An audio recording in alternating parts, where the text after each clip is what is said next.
guys, welcome back to part 2 of Tendai story. I hope you guys enjoyed part 1. It was a lot more lighter. We just wanted to get to know Tendai, just for who he is, just a regular guy who's 21. But today we are going to go in deeper. I hope you guys liked the rap. That was absolutely amazing. True story. Obviously, you did say that your dad passed away of cancer. At what age was that? I was about 16, I think. Yeah, about 16, 15, yeah. And how long was he battling with the cancer for? That was for about a year. Like, he got it, the first time he got it, he managed to kind of fight it off, then he got it again, and then the second time, that's when he passed away from it, yeah.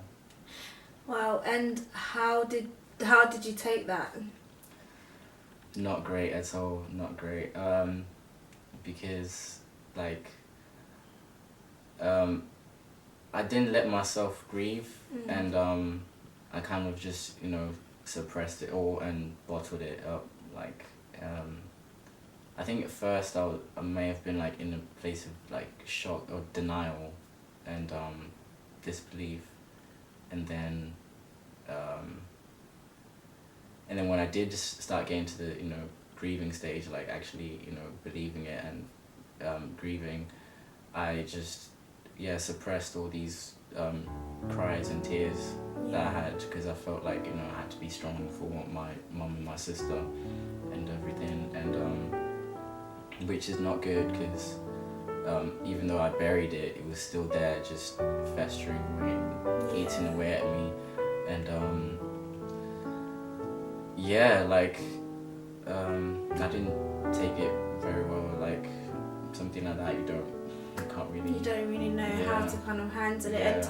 And I mean, definitely I think it's something that a lot of people do.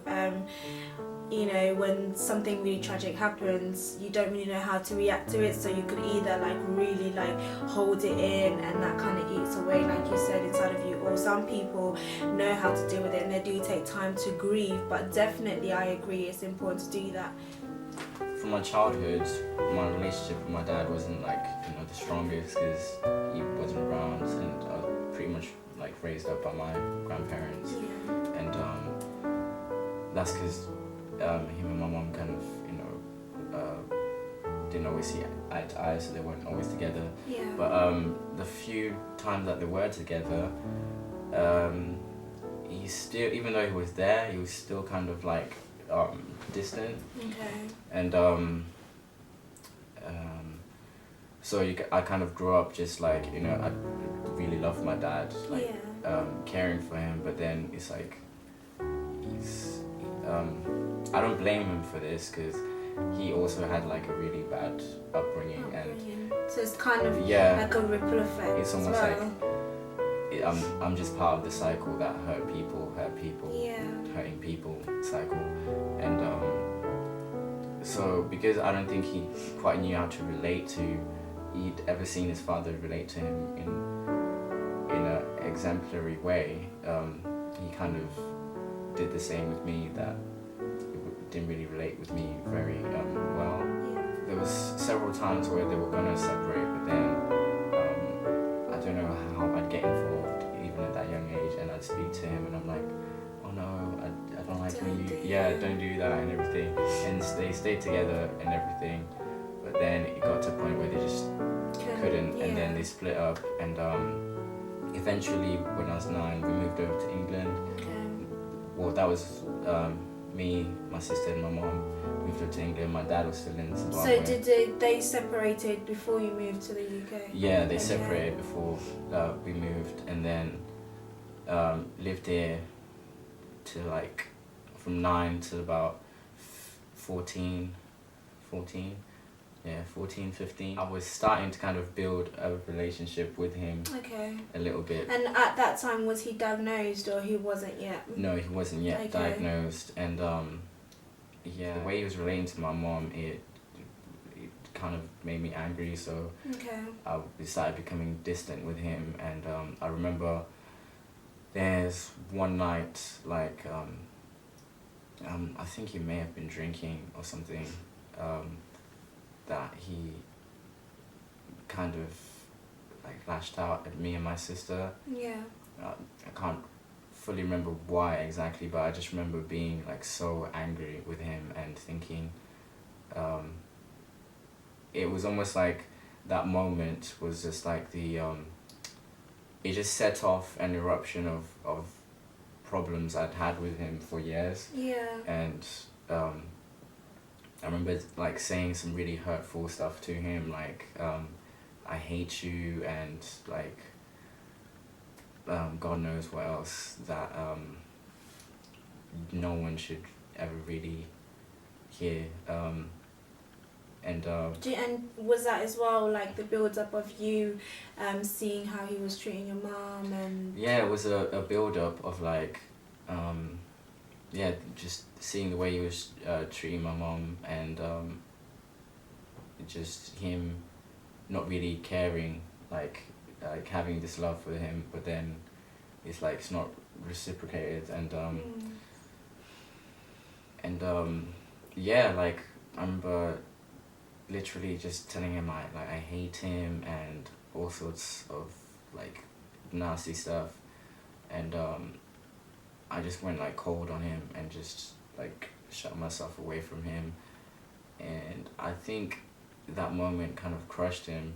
yeah. Because despite whatever went on with him and my mom, I think he always had this like, the love that me and my sister had for him was kind of like the crutch he'd fall on, like, oh, at least, you know, my kids still love me and stuff. So I think that moment kind of really crushed him more than I expected. Realised, yeah, more than I realized. Yeah, then he got diagnosed with leukemia for the first time. That was really, really strange to me, because usually you just, when you hear about like people getting cancer and stuff, it's like you don't never think of it happening to you. Absolutely. Like happening to you, and like you know that it's a bad experience for anyone. Yeah, and But you know as well that it's around, because you know you see adverts about it, you read about it, but when you never really expect it to be so close to home. Yeah, and like when it happened, it was so like, I was just in like, I don't know, like in a state of like disbelief. It was just really strange. Like I didn't know how to like react. It was really strange, and like until you actually experience it, you don't fully understand like The impact. The impact. It can have, and how serious like that can be, and but thankfully he managed to fight it off. Okay. And we got some more time with him. And you appreciate that, isn't it? I mean, even with everything that you were saying that was going on, and with all the anger and that kind of period when you lashed out, but then when you go through something so significant in the family, like sickness, which is life-threatening, and then he beats it, and it's kind of like, okay, you appreciate having that more time. Before we go more into the second time when he got cancer, you did mention about the relationship between your dad and your mum, and I just wanted to quickly highlight how important it is for the kid, on the kid side, because sometimes, you know, we listen to like the parents or the children are sometimes silenced into how it affects them when they see their parents go through this kind of breakup and this division, but it can have such a massive impact to everyone. And I just wanted to take this opportunity as well, just to kind of allow the children to be heard, almost, kind of thing. So in terms of you personally, for you, like, and maybe for your sister, maybe times where you might have seen how it affected her, how did you see that? How did that kind of affect you? I know you mentioned a little bit about it, but just elaborate. It's heartbreaking, because like any child wants their parents to be together, to get along and everything. They don't, because you love them both, you don't want to see either one of them like hurting, and seeing them hurt each other like with emotionally, and even and occasionally like there was some physical abuse, which wasn't great to see and everything. It's not a great experience because, like I said, like because you love them both, you just don't want to see them like hurting each other, and or splitting up because you want both of them in your life. Definitely. Yeah, it's not a great experience for any child really. And, and you did mention earlier as well that because that's what you were seeing, you started to kind of take on those habits and kind of replicate what you were seeing. So I think even as children, it's kind of like, personally with me, I see my mind like a camera, like it captures moments, and once it captured moments, it can stay there, that image can stay there for a very long time. So I'm quite like a visual person. I think creative people are very visual. Exactly the same. I'm very visual. Like, so when you see something and you kind of like capture that, it's almost like you want to redesign that, or it just naturally starts to happen. Yeah, you start to naturally just become what you're seeing, what you're observing. It's like, with all that being said, though, it's not like my dad was like a completely like evil person. He was just confused. Like, I don't know how to explain it. Like he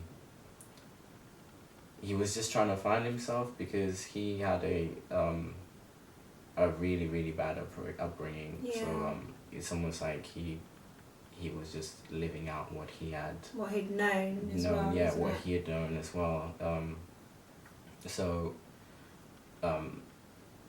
Initially I never used to see it like that, so I was quite, hurt by my dad, but eventually, as I grew up and everything, I kind of realized, that I'd forgive him. Like, he was kind of just doing what he had known. And it doesn't justify the actions, but I understand what you're saying. It's more understandable, and I was actually going to say before you mentioned that, because I know earlier in our conversation you mentioned about being a man and kind of your understanding of manhood, and I think to be able to grow up seeing that and get to the level where you can say, do you know what, actually he wasn't a wicked man, like he wasn't a bad person, and have that level of understanding to be able to forgive to that point and say that, I think that is a level of maturity that you kind of get with understanding. And I think that a lot of people maybe don't have that, maybe for young guys or girls, even young girls, they still carry that bitterness, that anger, because they don't understand. They're not able to say, do you know what, actually he wasn't a bad dad or she wasn't a bad mum, but they still carry that thought that where was she, or she was wicked, she did this, or he did this and he did that. And I think it's healthy to get to a point where you can say, do you know what, despite the way my dad or my mum was, they weren't bad people. I remember like having this sort of like, I don't know, pain or resentment toward my mom, but as I later on realised I put myself in her shoes, I actually realised, you know what, she didn't do that like because she didn't love me, because of her circumstances, she actually moved to England to try and work and like build like a good life, and actually a better life for us, which she managed to do on her own, which I'm actually